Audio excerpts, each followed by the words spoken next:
Good afternoon, Carl. We got your A9P computer here on the bench, and I'm doing the preliminary inspection. Overall, looks great. I don't see anything that looks too terribly bad. It's never had a chip in it, as you can tell by the coating that's still on the J3 port. So it's what we call a virgin computer. I don't see any major damage to any of the components on the board. Nothing stands out, except for, of course, the capacitors, which are always a problem on any car, 96 and older, maybe even 97, 98. And so the capacitors are these three teal blue guys, one here, one here, one here. That one's knocked over a little bit, which is unusual. That one's pretty wobbly. And that one feels pretty good. A little wobbly. So, this thing, I can see it with my own eyes that it's definitely got leaking capacitors, so we're going to want to replace those for sure. And we'll take a look in a minute at just how bad they are. Today I'm trying out some new video equipment, so we'll see how this goes. This is my little test box. This is just a basic bench tester. And let me see if I can get you focused in there a little bit. So this is power, this is the check engine light, and this is the fuel pump operation. When we turn it on, the fuel pump should come on for 1 second and then go back off.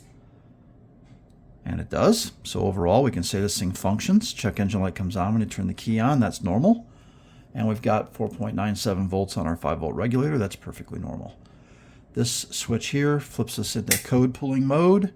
And this thing's going to freak out in a second, and then it's going to start blinking 2-digit trouble codes. There's the freak out.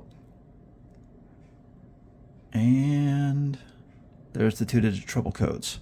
I don't really care what codes they are because it's on the bench. It's going to throw all kinds of codes on the bench because there's no harness plugged in. What's important to me is that we actually see the computer thinking. This computer's alive and able to have thought. It knows when to turn the computer on and off. The fuel pump on and off. And it knows when to turn the check engine light on and blink the trouble codes. So we have a functional computer. Doesn't mean it's running right, but it is overall working. All right, that's good. Now, let's see if we can't get this thing on the bench and try out our new inspection microscope. I have a big microscope for doing actual repair work. This one is just a smaller scope that's more portable for me to be able to just see how it does. So, get you set up over here. And I'll try to zoom in a little bit.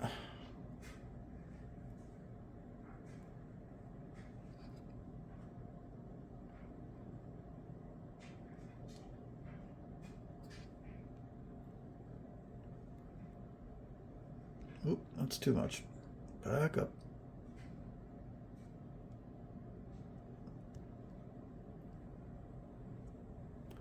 That's pretty good. Okay, now you can kind of see what I see. So, let's start by taking a look at this top capacitor. Where are you? There he is. Maybe we'll turn this sideways. There we go.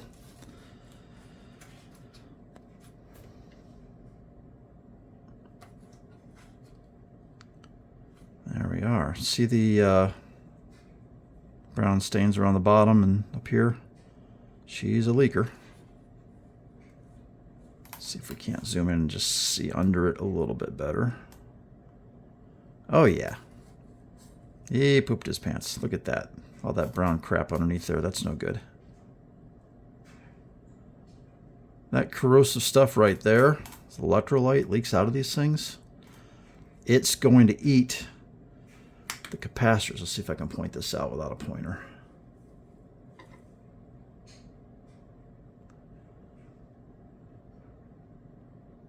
This trace right here and these two traces over here, they're potentially damaged by this thing, especially the two traces on the right. That big black pile of poo you see there is covering at least two of those traces pretty good. So we're probably going to get that stuff cleaned off and find that those traces are damaged. And this other trace here doesn't look too great either, to be honest. Okay, next capacitor is this guy in the middle. And look at that nasty damage under there. Oh, it's just gross. He's pooped himself too. This particular capacitor doesn't have any traces under it, just the two pads where the capacitor solders to. So that one's usually pretty easy to clean up. And the third capacitor, this is probably the best of the bunch.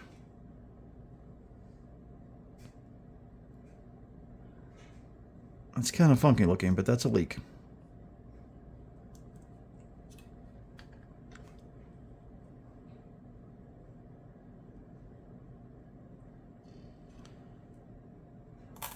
That's pretty bad. Not as bad as the first one, maybe, but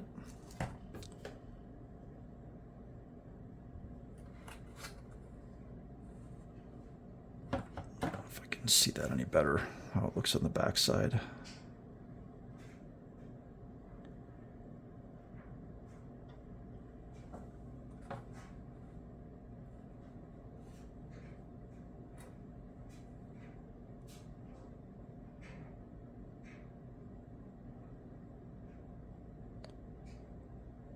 So yeah, she's leaking, probably not as bad as the others. For those of you that follow any of these videos along on any kind of regular basis, and I don't know why you would, here's my new Star 4K inspection scope. It's pretty cool. Works good. Lets you see some pretty great detail, I got to admit. You can read all the numbers off of all the little pieces of electronics and get a real good look at what's going on. Still can't hardly see under the capacitors very well. I got to tilt the board up and just do the best I can to kind of see under them. But we're really looking to see stuff like this. You see these three traces here? This one here is really close to having that electrolyte, that acid, eat that trace. It's not damaged yet, but it wouldn't have lasted much longer without damaging that particular trace.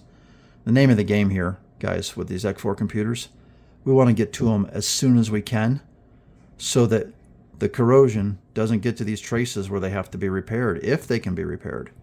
So the quicker we can get to them and get these capacitors out of here, the better off we are. Once we get them out, get the board cleaned off, get all this acid neutralized, we can see what we actually have to work with and what's damaged and what's not. A lot of times there's traces that go up to and under these capacitors. Let me see if I can find a better example. Yeah, this guy. See, he's got three traces there. This big guy here, this big guy here, and this little guy here. And this one's definitely clobbered, at least these two, and probably this one as well. Sometimes this acid, if it's been a board that's been leaking a long time, it just keeps spreading. So it starts getting into these other components and other traces and can end up, covering a whole big area and not just limited to what's under the capacitor. At some point, it's so bad, it's probably not worth fixing. So the name of the game, get to them early. These capacitors last approximately 20, 25 years before they start to leak. When they do leak, they leak an acidic fluid, electrolyte, and they basically damage anything in their way. It's a slow thing. It doesn't happen overnight by any means, and a lot of times the computer can still work just fine, even though these capacitors leaked and maybe even leaked out all of their electrolyte. They can still function, but they don't usually run right. So when you get a car that maybe a Fox body or something, and it just always seems like it needs a tune-up, and it just never wants to run good, no matter how much money you throw at tune-up parts, you could be looking at a computer problem. But another way to look at it, if you have a car with a computer in it built before 1996, a Ford, built before 1996, the capacitors are already bad. That's almost 30 years ago, and these things are lucky to last 20 to 25 years before the capacitors start leaking. So any of these old computers built prior to 96, which in the case of Fords is EC4 computers, and maybe even some of the early EC5s, they're bad. Just based on time alone, they're already bad. So every time we open them up and look at them, this is what we see: corrosion. This computer, pretty good. It's in decent rebuildable shape. Sometimes they are far worse than this. And sometimes they look better than this, but they're always bad. If you look close enough at these little solder joints, the little pads underneath these capacitors, rarely, even in the best shaped computers I've seen, rarely do we see them that don't have some sort of a problem. There's not much else under here we really need to take a look at, but I can show you a couple components. That's the clock. 15 megahertz is the clock speed on this one. This is the chip, the actual A9P chip in this case. There it is. Sometimes Ford stamps the catch code on them, sometimes they don't. That one does have it. And that's actually where all the instructions are held. This is the chip that we override when we put a aftermarket chip in the car. Instead of actually uninstalling and desoldering this chip and soldering in an aftermarket one, Ford left us an engineering port because God bless them.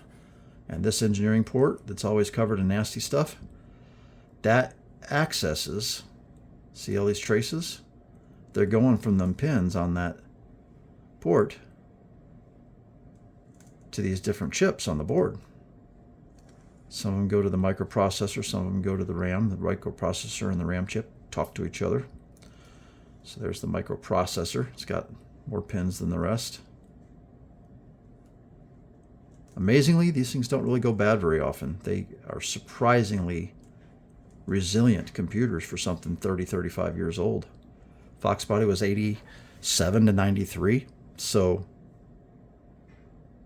these computers are 32 years old or older if they're out of a Fox body Mustang. Way past the time that we should be changing these capacitors out. Changing the capacitors out is like changing out the batteries in a remote control that's been stored in your drawer for 20 years. You want to get those batteries out of there before they leak, not after. So be proactive. At this point, every computer either has the original capacitors that look like this. They're teal blue with a black stripe. They're kind of fat. Or they have already been replaced with a newer, skinnier capacitor because they don't make them fat like this pretty much anymore. The new ones are all a lot thinner than this. So the name of the game, get rid of these as soon as you can. Even if yours aren't bad, even if your car doesn't run bad, even if your car runs absolutely perfect. These got to go. Because if they stay in there, they're going to leak. And when they leak, they're going to screw stuff up. So the quicker we can get to them, the higher rate of success we have. Carl, yours looks like it's pretty rebuildable. I think you're going to have a good result with this. I don't see any excessive damage here. So as long as all the other components on the board are good, we just can change out these capacitors, eliminate the corrosion, repair any traces that are directly under the capacitors, and neutralize the acid, and then recode everything so that it is a little bit corrosion proof in the future as well. Okay, talk to you soon.